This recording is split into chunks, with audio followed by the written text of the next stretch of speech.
The Tipping Point with Mike Tipton is brought to you by Dubby. What is Dubby? Dubby is a clean energy drink that is made to give you focus with no crash, jitters, or angst like those other energy drinks have. They also have no maltodextrin fillers and don't use artificial dyes. Dubby contains vitamins, amino acids, a nootropic, and 150 milligrams of caffeine.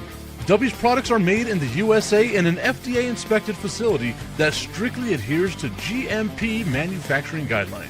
All of the flavors are unique and custom-made by Dubby, and you'll never taste our taste anywhere else. The best part about it is they're affordable. Dubby's drinks come out to about $1 per drink, much cheaper than Starbucks or any of those canned energy drinks. To learn more, visit w.gg.com/discount/MRTipton33 and place your order today. Use promo code MrTipton33 and save today. Dubby Energy, be better. What's going on, everybody? I want to tell you about my new friends over at Cleverman. Visit them online at becleverman.com. What they gave me was the energizing face and beard scrub along with the Cleverman face scrubber. And trust me when I say this, the energizing face and beard scrub smells amazing. Combining it with the face scrubber, making sure that your boy was looking as good and sexy as possible, opened up a whole different sensation in my face that I haven't ever felt before. I felt so clean, so fresh, and so clean, like Outcast said, and it helped me feel like I was ready for my day. Make sure you visit them online at becleverman.com and follow them on Instagram at clevermannyc. The link is up in my bio if you want to check out all the amazing products they have. Visit them online, becleverman.com.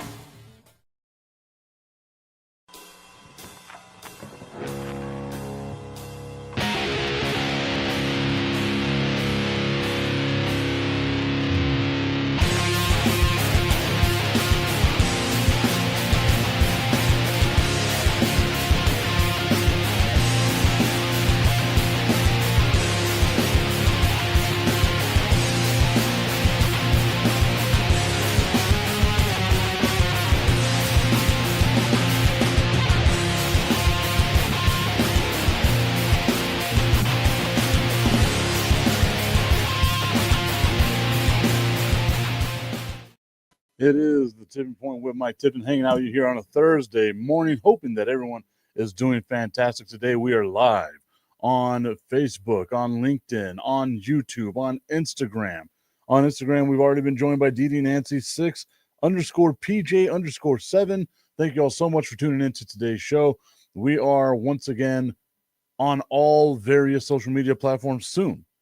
We will be back on Roku, on Apple TV, on Google TV as well, just working out, hammering out those deals, trying to make sure I get all my people taken care of and covered. We got our dude B Strilla tuned in from the One Ass Chief 3 Toes podcast saying good morning, Tip. Good morning to you, Strilla. Hope that you are having a fantastic day so far. It was a great after show on the National Professional Sports Show. We were talking professional sports yesterday, trying to be professionals, talking about professional sports yesterday on the National Professional Sports Show. Sometimes you just got to throw a grenade out there and see what happens. Speaking of throwing grenades, actually, that's a terrible transition. Gilbert Arenas was arrested yesterday on charges of an illegal poker game.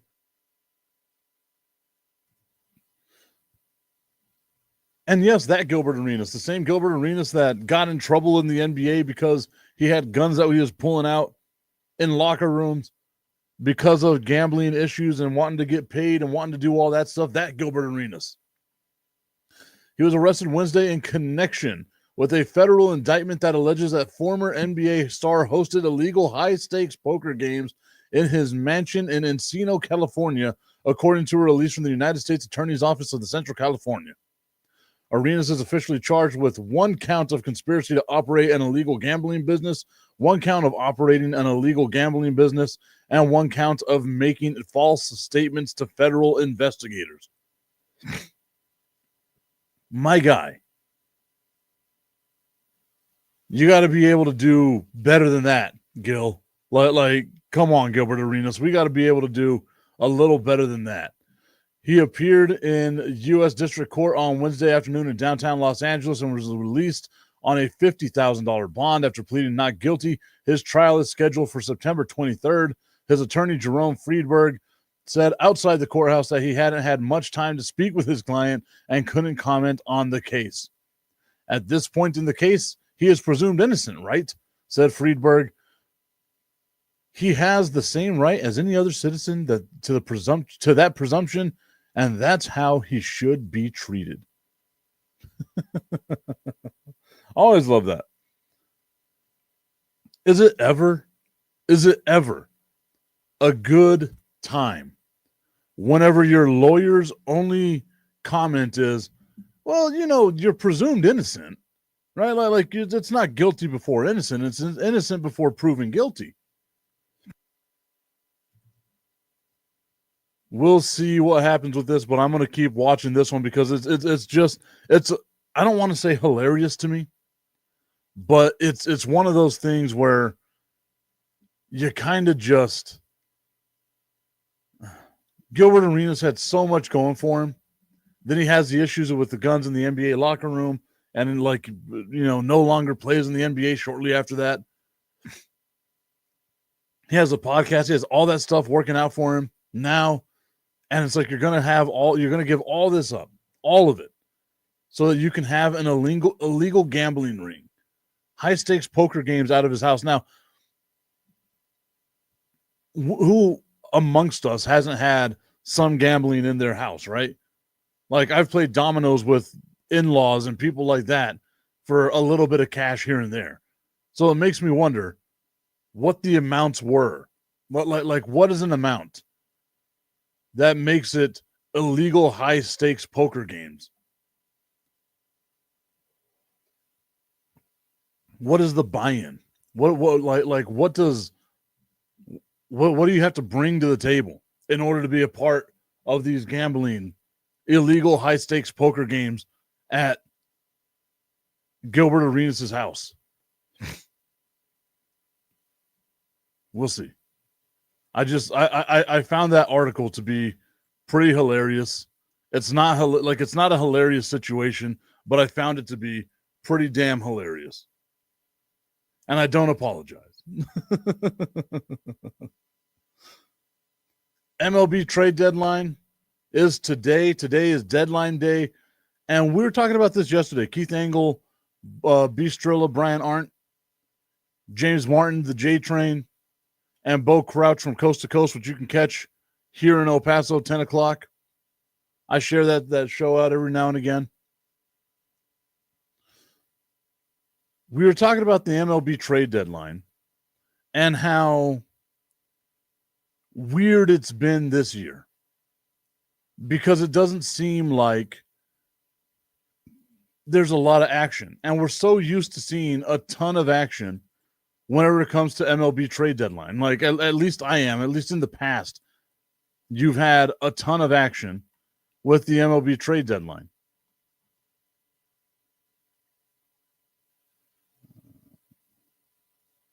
I am trying to find right now the standings and all that stuff that's going on, so that way we can see who's available, like in the wild card and all these things, right? So here we go. One of the reasons that we said is because you have a lot of teams that are in the wild card hunt, right? Like they're right around the corner. They might have a possibility of being a wild card team. Right now, your leaders in the American League are the Toronto Blue Jays, leading the AL East by 4 games over the Yankees. The Detroit Tigers with a 9-game lead over the Cleveland Guardians. The Houston Astros with a 5-game lead over the Seattle Mariners. Now, in the wild card, your 3 wild card teams right now in Major League Baseball in the AL are the Yankees, the Red Sox, and the Mariners, tied with the Texas Rangers. So you got 4 teams vying for 3 spots. Then you have the Cleveland Guardians, the Kansas City Royals, the Tampa Bay Rays, the Los Angeles Angels, all within 4 games of the wild card. Minnesota, you can say 5.5 games. Maybe they have a chance, but they were selling off yesterday, right? They trade Duran, their amazing closer. They trade him to the Phillies. The Phillies got themselves one hell of a deal with that.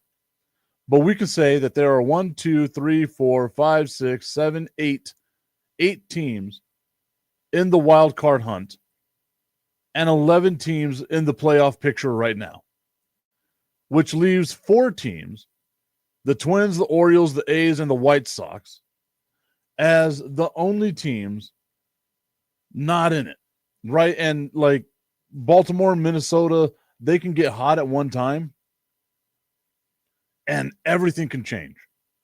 But like they're still within striking distance. 7 games, I don't think is too much with 2 months left in the regular season. But maybe they do, right? So maybe that's why they're selling off. The White Sox, the A's, I can say they're completely out of it. They are 100% out of it. But you've got 11 teams in the mix and 4 teams out of the mix. So 11 teams that are buyers and 4 teams that are sellers. Now you go over to the National League. You have the Mets leading the division by half a game over the Phillies in the NL East. You have the Milwaukee Brewers with a 1-game lead over the Chicago Cubs. And you have the LA Dodgers with a 3-game lead over the San Diego Padres. In the NL wild card, you have the Cubs, the Phillies, and the Padres as the 3 teams that would be in if the wild card were to start today. Those 3 teams. Then you have the Reds, the Cardinals, the Giants, the Marlins, and maybe the Diamondbacks. Maybe the Diamondbacks, right?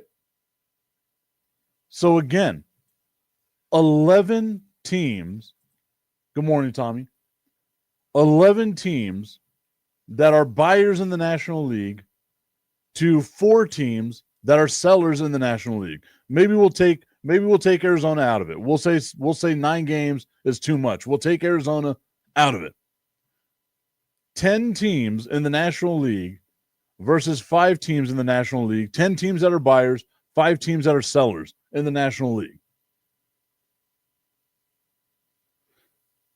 That leaves us 21 teams that are perceived to be in it, 21 teams that are willing to be buyers, and 9 teams that are sellers. That's why this trade deadline isn't going to be sexy. That's why today, like normally I'm all in on the trade deadline. I'm normally one of these guys that's like, man, MLB's trade deadline is so much fun. There's a lot of stuff going on. Like it's always one of those days. But we've already seen some guys get traded away, and it's not, amazing stuff, right? Like people are saying maybe Sandy Alcantara can be traded from the Miami Marlins. Maybe, but they're still kind of in it. They have one good week. They're in the wild card. They might not win their division, but they're in the wild card, and we've seen teams come back from being 7 games out with 2 months left to play.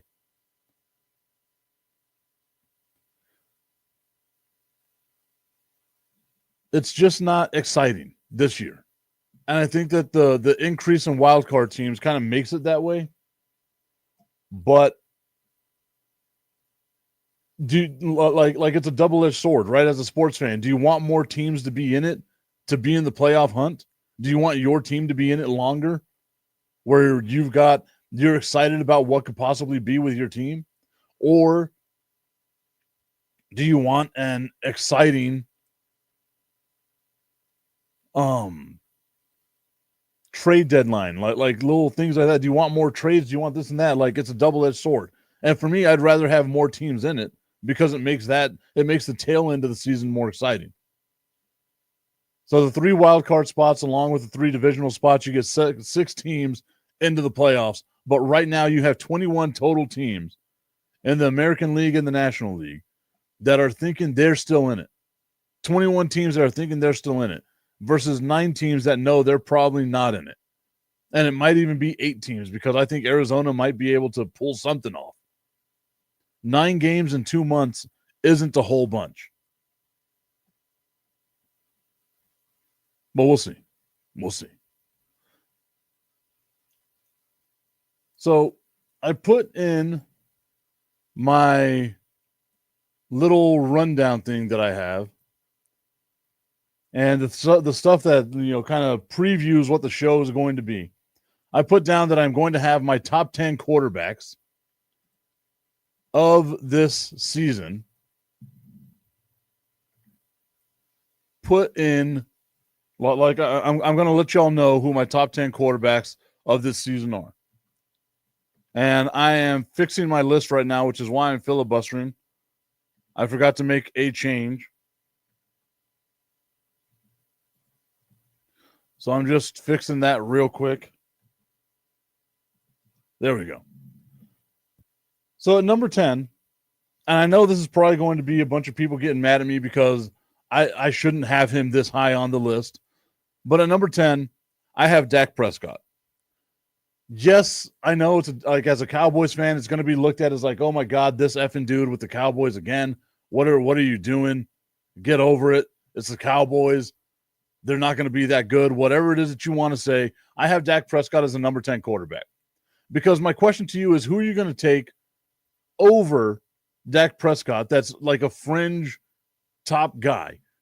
Is it going to be Tua? Are you taking Tua over him? Are you taking Geno Smith? Are you taking Kyler Murray, Derek Carr, Kirk Cousins, Drake May, Gardner Minshew, Bo Nix? Are we putting those guys on them? Brock Purdy, Justin Herbert? I don't understand the love that Justin Herbert gets. But I believe this season, Dak Prescott's going to be a top 10 quarterback. I know if we go off of last season, it's going to be disappointing because he only had 11 touchdowns, only had 1,978 yards, had a ton of interceptions. He had 8 interceptions, completed 64.7% of his passes, and had an 86 QBR. Or passer rating, rather. I get the pushback that people are going to give me on Dak Prescott. But genuinely, who would you take over Dak Prescott that's not already a top 10 quarterback? Would you take C.J. Stroud over Dak Prescott right now? Would you take Bryce Young over Dak Prescott? Would you take Sam Darnold? You know what I mean? Like you really have to ask yourself that question. Are you taking Daniel Jones, J.J. McCarthy, Aaron Rodgers over Dak Prescott? And the answer to that is going to be no. The other names I left off are guys that are probably on this list, right? At number 9, I have Jaden Daniels. I know, and this is where I think it's going to be tricky this upcoming season for Jaden Daniels. It's his sophomore season. Teams are going to have more time for him. Washington, to me, isn't going to be as lucky as what they've been in the past. I still like Jaden Daniels as a quarterback, though, right? Because he spent 5 years as a starter in college football. 25 touchdowns to 9 interceptions last year, a 69 % completion percentage, and a 100.1 passer rating. But he just has it, right? Like whatever it is, you can tell he's a good quarterback. It's not like watching a couple of these other guys that are out there that had amazing rookie seasons. It's not like watching RG3 and being like, man, he really relied a lot on a bunch of other things to help him be good. No, you can tell Jaden Daniels is going to be a good quarterback. So I got Jaden Daniels at number 9 right there. At number 8, I've got Jalen Hurts. And people are going to tell me, Tip, that's pretty low for Jalen Hurts. And it's crazy that I have 3 NFC East quarterbacks. I just realized it right there in the top 10. The first 3 numbers in the top 10. 10 with Dak, 9 with Jaden Daniels, 8 with Jalen Hurts. But Jalen Hurts gives you something, a different ability that most other quarterbacks don't give you, right? So he has 18 passing touchdowns, and you'd be like, well, Tip, that ain't a whole bunch. But he got you 14 rushing touchdowns. So 32 total touchdowns from Jalen Hurts to only 5 interceptions. Tommy Canazza saying Dak is better than both those guys. I got to see it, man. Like, I got to see it this year. I'm with you on that. Originally, whenever I made the list, I had Dak at number 5. But it's also hard to put Dak there whenever you look at 11 tutties and 8 interceptions. I get it. He was hurt, but 8 interceptions in 6 games is a ton, man. It's a ton to have.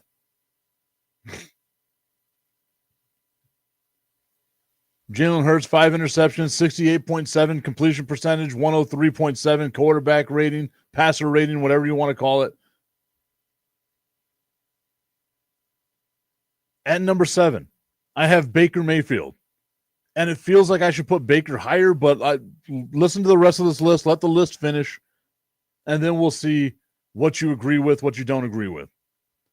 Baker Mayfield, 4,500 yards, 41 touchdowns, 16 interceptions, 71.4% completion percentage, 106.8 passer rating. Tommy's saying Dak is better than him too. Why is it every time I give love to Dak, you hate me on it? And then I put Dak where I think Dak is a little low on this list. But once again, we're going off of just last year, injuries, things like that. That's the only reason why I have Dak so low. Baker Mayfield, 4,500 yards, 41 tutties, 16 interceptions, 71.4 completion percentage, 106.8 passer rating. Number 6, Matthew Stafford, 3,762 yards, 3,762 yards, 20 touchdowns, 8 interceptions, 65.8% completion percentage, and a 93.7 passer rating. I wanted to put Baker Mayfield ahead of Matthew Stafford, but it feels like Matthew Stafford had, like to me, he still had a really good season last year, despite the fact that it felt like the Rams had no one for him to pass the ball to, despite the fact that it felt like the Rams had nothing really going their way. At number 5, I have Jared Goff, 4,629 passing yards, 37 touchdowns, 12 interceptions, 72.4% completion percentage, 111.8 passer rating. I'm probably going to write these down in one of my banners here in just a little bit, so that way we can have it scrolling to keep some conversation going once we have more people join. This is a weird, I'm not used to Thursday shows being this low in viewership. I'm used to Wednesday shows being that way, but yesterday's show had great viewership, great back and forth in the comment section. Don't know what it is about today. Maybe it's this Thursday. People are tired about it. Shout out to Sports Around the 915. We're going over right now our top 10 quarterbacks in the NFL. At 10, we have Dak Prescott. At 9, we have Jaden Daniels. At 8, we have Jalen Hurts. At 7, we have Baker Mayfield. At 6, we have Matthew Stafford. At 5, we have Jared Goff. Tommy Carranza saying, I'd take Goff over Dak, but just slightly, though. Just slightly over Dak. Sports Around the 915 asking if I am ready for SummerSlam. I am 100% ready for SummerSlam. I've got to work night 1 of SummerSlam. So on Sunday, I'm going to be watching all of SummerSlam, both night 1 and night 2 of SummerSlam. It's going to be just an ungodly amount of wrestling in this house. And beer consumed. With all of the major events, all the major PLEs, I do a thing on social media where I see if I can pour and drink an entire beer in the time it takes Randy Orton to go from the stage to the ring. That's one of the things that I do. Here we are at the top 4. And this is where I think it's going to get interesting. At number 4, 3,928 yards, 26 touchdowns, 11 interceptions, 67.5% completion percentage, and a 93.5 passer rating. At number 4, I have Patrick Mahomes.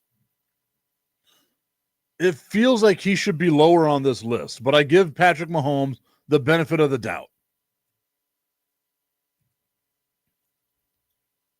He did a lot last year with everyone thinking that it's the end of the Chiefs' run, the Chiefs are terrible, the Chiefs are this, the Chiefs are that. He gets them to a Super Bowl with it just being Patrick Mahomes.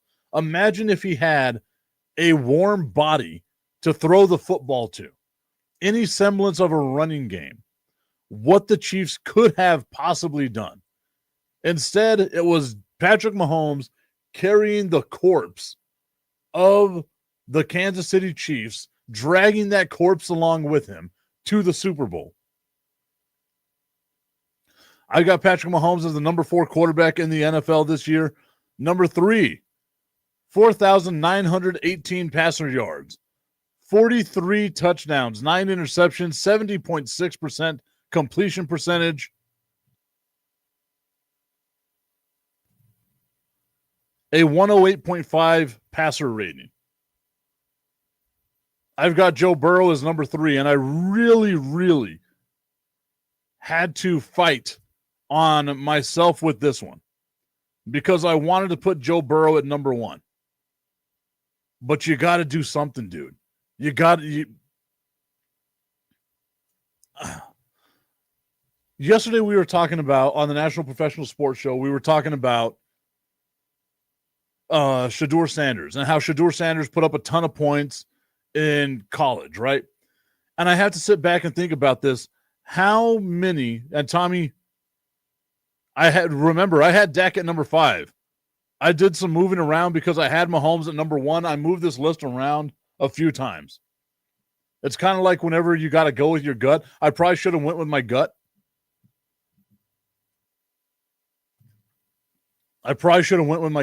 Because it was Jaden Daniels at 10, Jalen Hurts at 9, Baker Mayfield at 8, Matthew Stafford at 7, Jared Goff at 6, Dak Prescott at 5, Joe Burrow at 4, and then the rest of the list.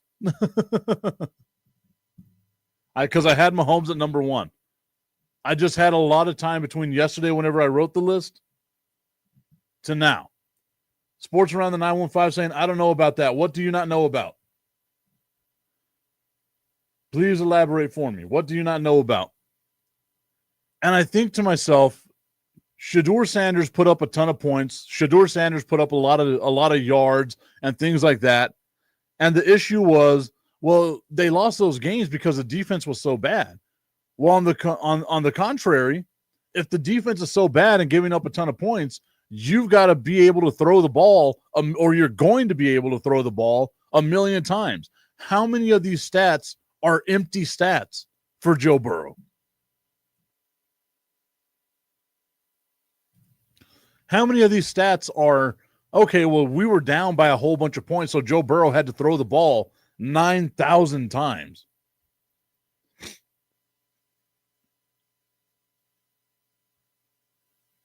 Tommy Canonza saying, I agree with you on Burrow, but Dak shouldn't be at 10. He should be no lower than 6. And I can see you with that. Sports Around the 915 saying he doesn't know about that. Joe Burrow being at number 3. Well, let's listen to what number 2 is. And then we'll keep the conversation going. We'll finish these two, hit our little commercial break, and then come back and talk about the whole list. Number 2, I have Lamar Jackson, 4,172 yards, an additional 915 rushing yards, 41 touchdowns through the air, 4 touchdowns on the ground. I'm trying to get rid of something. I don't know what the hell's going on here. There we go. 66.7% completion percentage, 119.6 passer rating. And then at number 1, Josh Allen, 3,731 yards, 531 rushing yards, 28 touchdowns through the air, 12 rushing touchdowns, 63.6% completion percentage, 101.4 passer rating. So that's the list so far. And obviously I can tell what this is. It's going to be just the tip of the conversation. I just want to put the tip in. It's time for Just a Tip. That would make me uncomfortable. Promise that it ain't too much, but just enough. Just a tip. Just a tip. Just the tip? Just the tip. It's time for Just the Tip.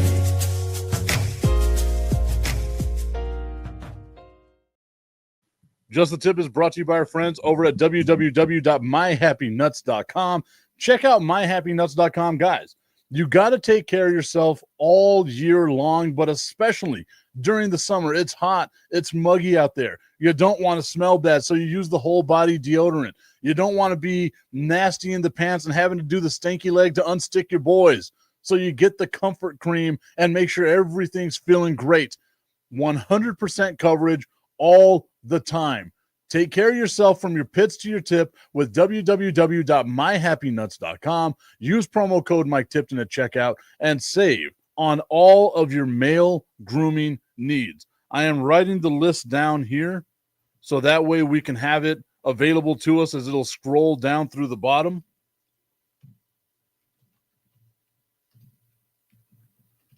I am terrible at typing today. I'm terrible at typing all the time. But the list so far, Dak Prescott, Jaden Daniels, Jalen Hurts at number 8. At number 7, we had Baker Mayfield.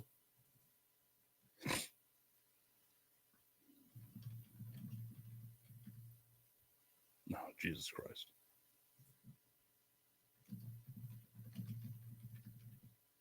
We had Baker Mayfield. At number 6, we have Matthew Stafford.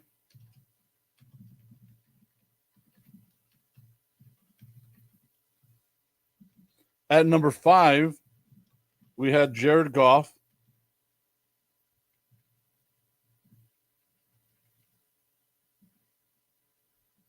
At number 4, we had Patrick Mahomes.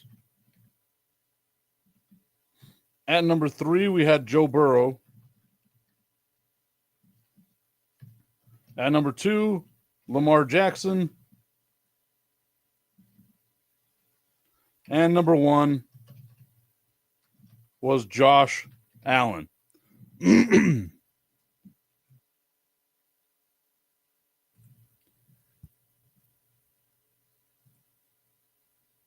we go. So there's our list. Let me take that out. I want to scroll it. There we go. We'll do that. We'll save. And then there we go. We scroll. Tommy Canon's saying 1, Allen, 2, Mahomes, 3, Burrow, 4, Jackson, 5, Goff, 6, Dak, 7, Stafford, 8, Mayfield, 9, Hurts, 10, Daniels. Okay, so I'm glad that we and now I have to wonder, is that who you think should be on the list? Like, is the list correct? Are the names on the list correct? Because we can quibble all day long about the rankings of people, right? Like, oh, I think so-and-so is this and that. But I think unequivocally we can say these are the top 10 quarterbacks in the NFL, right? I might have the ranking wrong in your eyes. Like I said, my original one was Jaden Daniels at 10, Jalen Hurts at 8, Baker Mayfield or Jalen Hurts at 9, Baker Mayfield at 8, Matthew Stafford at 7, Jared Goff at 6, and then Dak Prescott at 5, Joe Burrow at 4, Lamar Jackson at 3, Josh Allen at 2, Patrick Mahomes at 1. That was my original list.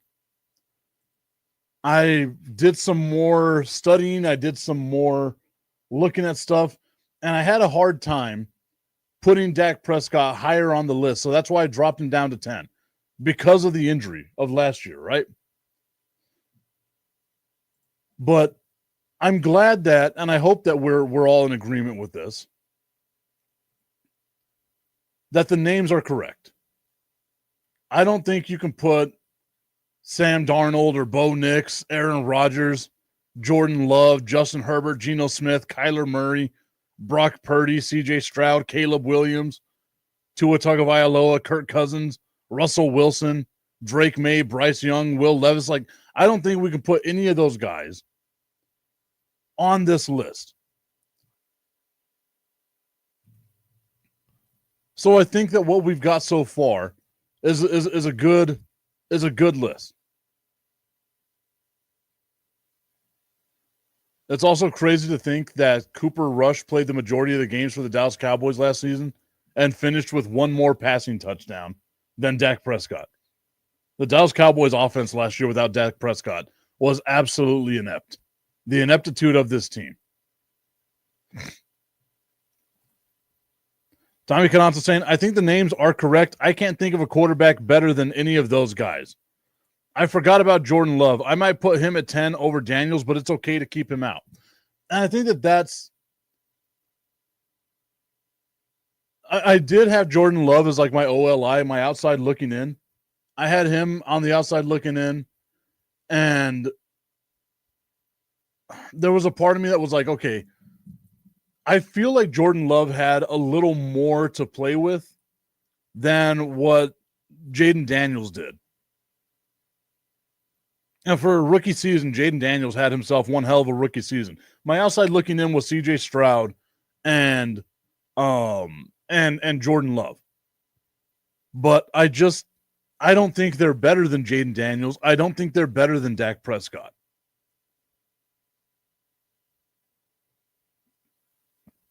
I thought there would be real pushback on Jalen Hurts being that low. But I feel like it's overall. Overall, I put out a pretty damn good list. At least I think I did. And here I am just fellatiating myself. I thought it was a good list. You might agree with me on the position of the names, but at least we got the names, right? That's all it comes down to is we got the names. Now I want to compare Jordan Love to Jaden Daniels.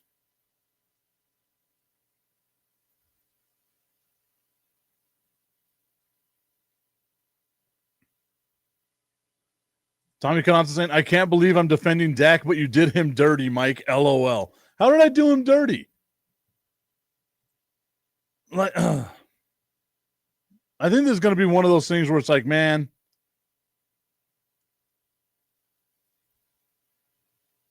okay.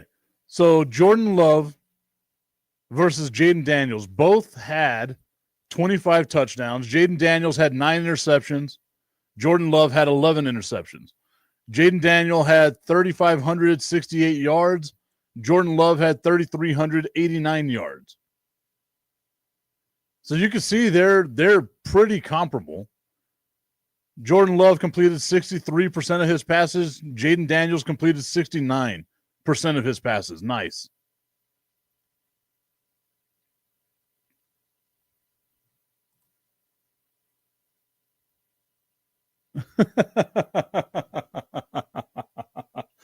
Tommy Canazza saying that I put a kid and a dude that gets his butt pushed ahead of him. I loved that that bit that Shane Gillis did at the ESPYs about how they named the tush push. I loved that bit. I thought that was absolutely hilarious. Okay, so what you're going to do is you're going to snap the ball, and the quarterback's going to get the ball, and then he's going to dive into your ass. And then we're going to get a bunch of other guys to push him even further into your ass. Oh, man. Does it at least have a cool name? The Tush Push. I thought that was great by Shane Gillis. An Eagles fan making fun of the Eagles. Because who doesn't make fun of the Eagles? And here I feel like, Tommy, if I had put Dak Prescott where I originally had Dak Prescott right next to Joe Burrow, y'all would have lost your mind. And it would have just been one spot ahead. It would have been one spot ahead because I had him at 5. You said he couldn't be any lower than 6. You guys would have lost your mind. I firmly believe that. Next time, I'm not going to think about you guys and your feelings.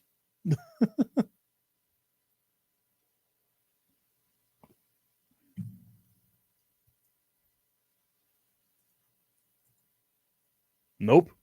Oh, so what you're saying is you agree with me then that Joe Burrow and Dak Prescott are basically the same guy. So it would have been okay for me to have Dak at 5 and Joe Burrow at 4 because I would say that that's pretty much the same guy.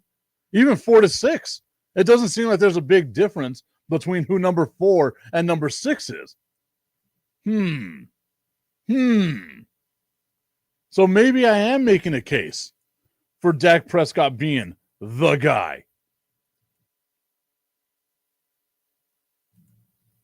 Saying, well, if you put him ahead of Lamar Jackson, then yeah. But I didn't put him ahead of Lamar Jackson. My original top 5 was Dak Prescott, Joe Burrow, Lamar Jackson, Josh Allen, Patrick Mahomes. That was my original top 5. Which I feel like is a pretty decent top 5. PR Mahomes. Or Mahomes is what I guess you're saying. Yeah, or Mahomes.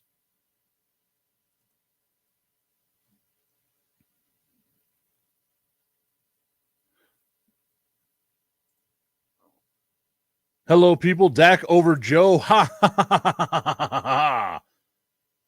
That's the laugh that Augustine came up with. Sounding like Eminem and Happy Gilmore.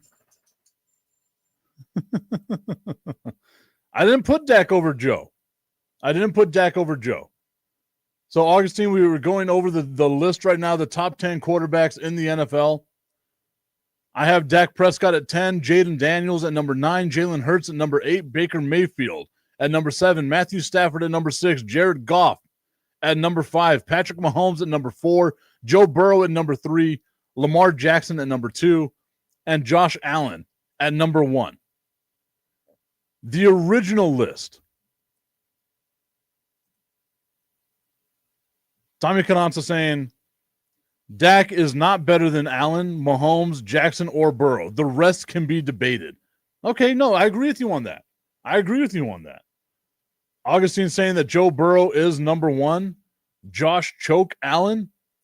What did Joe Burrow do? That's why they choked. They had a lot of expectations for last season, and they didn't reach any of the expectations. Josh Allen won an MVP. I don't think Joe Burrow's won an MVP, has he? No, he hasn't. But I think the argument here, Augustine, is my original list. What my original list was. Which was Jaden Daniels at 10, Jalen Hurts at 9, Baker Mayfield at 8, Matthew Stafford at 6 or at 7, Jared Goff at 5 or at 6. Sorry, I'm getting my numbers mixed up. Dak Prescott at 5, Joe Burrow at 4, Lamar Jackson at 3, Josh Allen at 2, Patrick Mahomes at 1. That was my original list.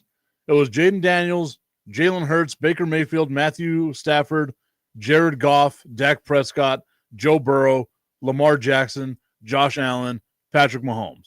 That was my original list. I moved it around because I got in my own head, and I feel like I shouldn't have gotten in my own head. But I feel like the names are right. And we can debate on CJ Stroud. We can debate on Jordan Love being on the team or being in the lineup as well. But I feel like those 10. Shout out to livy.love.xo who tuned in over on Instagram, along with Richie_Emery who tuned in over on Instagram.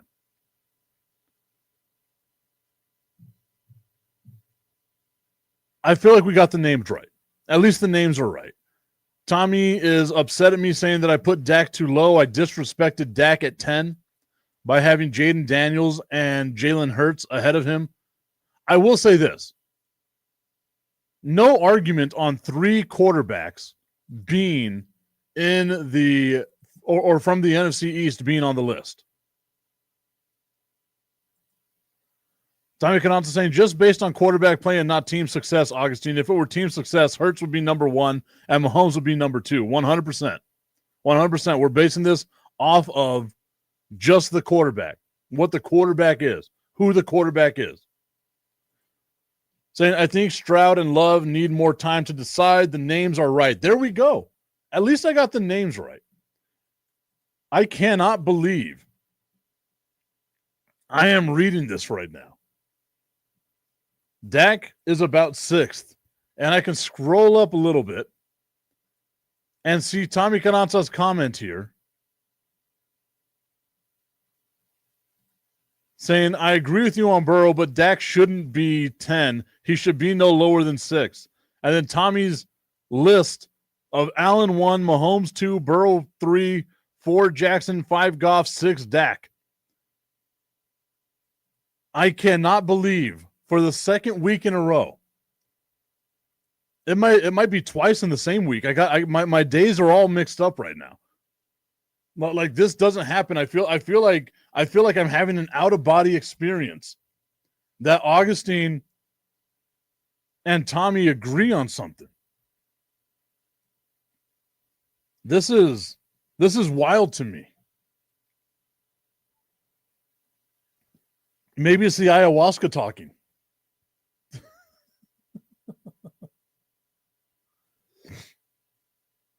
Augustine, what would your list be? Give me your top 10. What would your list be? I'm glad that we got the names right. I think the rest of the positioning we can all kind of quibble about.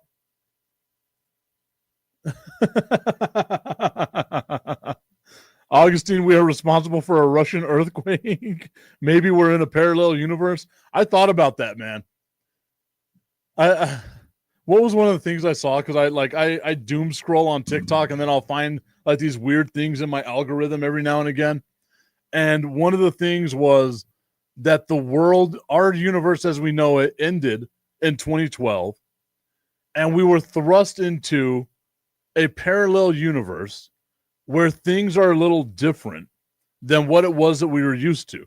And it's like trying to explain away the Mandela effect. And if you don't know what the Mandela effect is, it's people thinking that Nelson Mandela died while he was being held captive in South Africa instead of surviving, right? Like there's a ton of people that are like, no, he died. The same thing with like Sinbad being in a genie movie. A ton of people are like, I know that movie exists, but according to the world, it doesn't exist.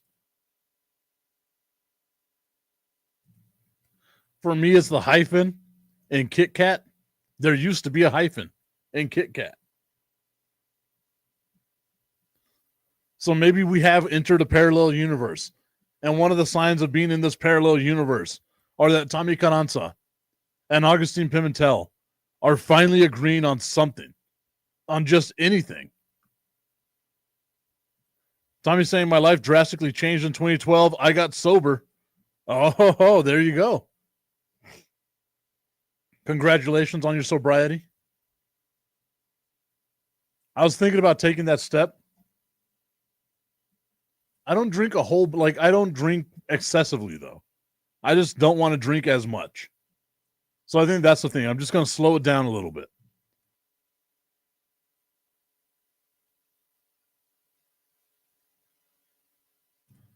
Augustine going on to say, I think the names are right, but I really think Burrow is above and beyond everyone else. He is one of the few quarterbacks that you can put in any team and still thrive. I think all of these quarterbacks, I'm struggling over here, guys. Jesus. Allergies are getting me today. I think all these quarterbacks would be able to be okay in any system. Because you say that they can still thrive. Well, his team didn't thrive last season, right? Like Joe Burrow's team didn't thrive last season. So for me, it's like you can't say he's going to be on any one of the teams. I think what happens with all these players is that if you replace them, like if you put Jaden Daniels on the Cowboys and Dak Prescott on Washington, the teams end up in the same spot that they were in, right? I think the only one that you can say if he had better talent around him, they probably would have done better, would have been Patrick Mahomes, right? Like if you gave Patrick Mahomes any of the wide receivers that these other teams have, like if he had CeeDee Lamb, if he had Terry McLaurin, if he had A.J. Brown, if he had Mike Evans, if he had Puka Nacua, if he had Amon-Ra St. Brown, if he had Jamar Chase, if he had maybe, damn, now that I'm thinking about it, maybe Baltimore's the only other team that you don't really have a great wide receiver with. If you had Amari Cooper, like Josh Allen had last year, along with some of the players that he had. I think Patrick Mahomes is the only one that you can look at and say, if he was on a team that had those receivers with them, they might have been better. Because, again, he dragged the lifeless corpse of the Kansas City Chiefs to the Super Bowl. They didn't lose that Super Bowl because of Patrick Mahomes. They lost that Super Bowl because they couldn't stop me and you from running the ball down their throat. Augustine saying his team didn't have a defense and he still threw for almost 5,000 yards. That's part of what I was talking about earlier. I believe he threw for that many yards and that many touchdowns because he had to. Like, if they had a better defense, his numbers wouldn't be as inflated as they are. It's the come from behind thing, right? Like, you're always going to have more stats as the quarterback that's coming from behind as opposed to the quarterback that's playing with the lead, especially late in the game. And with as bad as the Bengals were, it forced, or as bad as the Bengals defense was, it forced Cincinnati to be a one-dimensional team. So, yeah, they put up a ton of points and a ton of yards and stuff like that. Their record still was the same. They missed the playoffs. When you're forced to be one-dimensional, yeah, you're going to have astronomical yards. Tommy Canonza saying it definitely wasn't Burrow's fault. Look at the dude's stats. Arguably the best season of any quarterback last year. I would agree with you. His stats were amazing. I feel like Dak Prescott's stats, with as bad as the Cowboys defense was, if he wasn't hurt, his stats would be equally as amazing. He probably would have thrown for a lot more interceptions, but he still would have had close to 5,000 yards. He still would have had close to 40 touchdowns. Like, it's okay to say, look, whenever you're coming from behind, which is one of Augustine's favorite things to do, him and Christian Wilkinson. Is it Wilkinson or Wilkins? I got to think of his name. Yeah, Christian Wilkins. I kept calling him Christian Wilkinson yesterday. Him and Augustine's favorite thing to do, coming from behind. Whenever you have to be one-dimensional, you're going to have a ton of those yards. And I ask this sincerely. How much of those stats from Joe Burrow's season last year are garbage time stats, are worthless stats? Because we talk about that with Aaron Rodgers. I am being as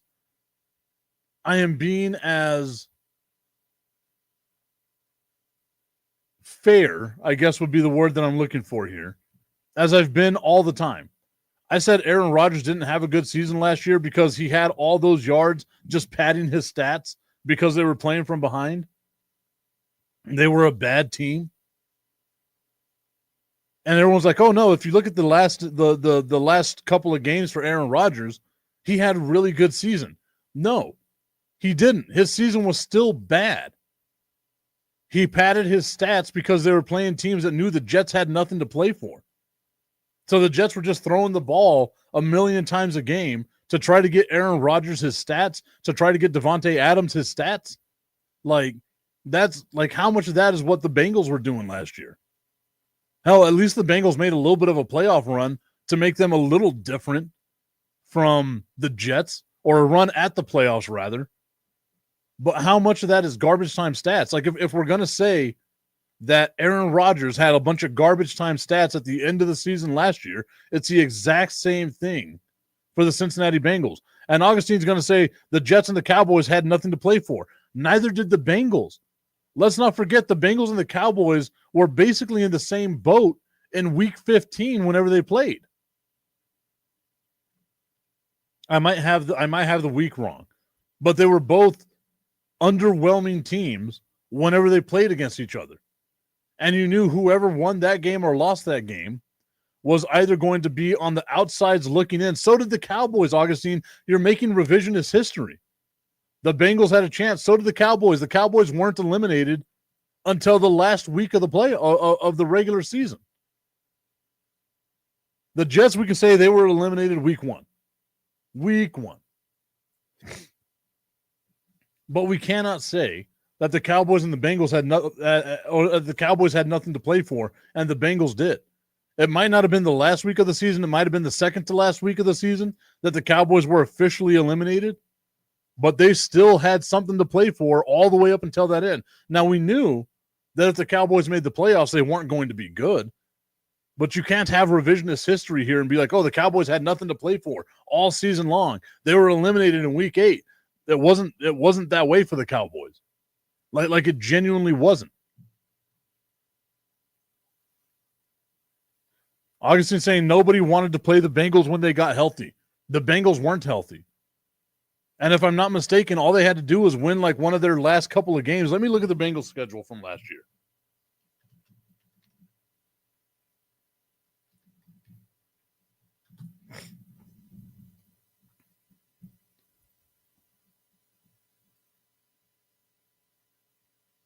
That's right. The Bengals had to win basically all of their final games of the season last year in order to make it to the playoffs. And whenever push came to shove, they lost to the Chargers. Well, hold on. They lost to the Ravens playoff team. They lost to the Chargers playoff team. They lost to the Steelers playoff team. They beat the Cowboys by a touchdown. They beat the Titans. They beat the Browns. They squeak by the Broncos. They squeak by the Steelers. But they needed to win one of those 3 games that they lost against playoff teams and didn't. They got hot at the end of the season. I'll give you that. They got hot at the end of the season, and it still wasn't enough. It still wasn't enough. Augustine saying it's not revisionist history, it's the truth. If the Bengals, if healthy, would have been a scary team, but they were filled with injuries. Why do we not give the same excuse to the Dallas Cowboys then?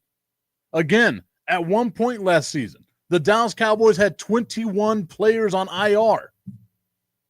They never had a fully healthy defense. They never had a fully healthy offensive line. Dak Prescott played the first 6 games of the season. Yet the Cowboys aren't afforded the excuse of health? Get that excuse on out of here with that, man.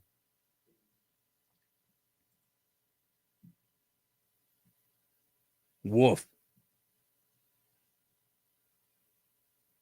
Because the Cowboys boasted that they were a deep team. No, they didn't. That's you thinking that the Cowboys said something the Cowboys didn't say. Everyone always knew, like, if Dak got hurt, they weren't going to be good. Dak got hurt, they weren't good. The offensive line was a turnstile. Their weakness was offensive line. If the offensive line could stay healthy, they were going to be okay. If the defensive line could stay healthy, they would be okay. Those ifs didn't happen. Dak was hurt. The offensive line was hurt. The defensive line was hurt. Cornerbacks were hurt. Like, come on, man. Every team says that. Every single team says next man up. Even the Bengals were saying it. Oh, T. Higgins got hurt. Yeah, but it's got to be next man up. That's what happens in football.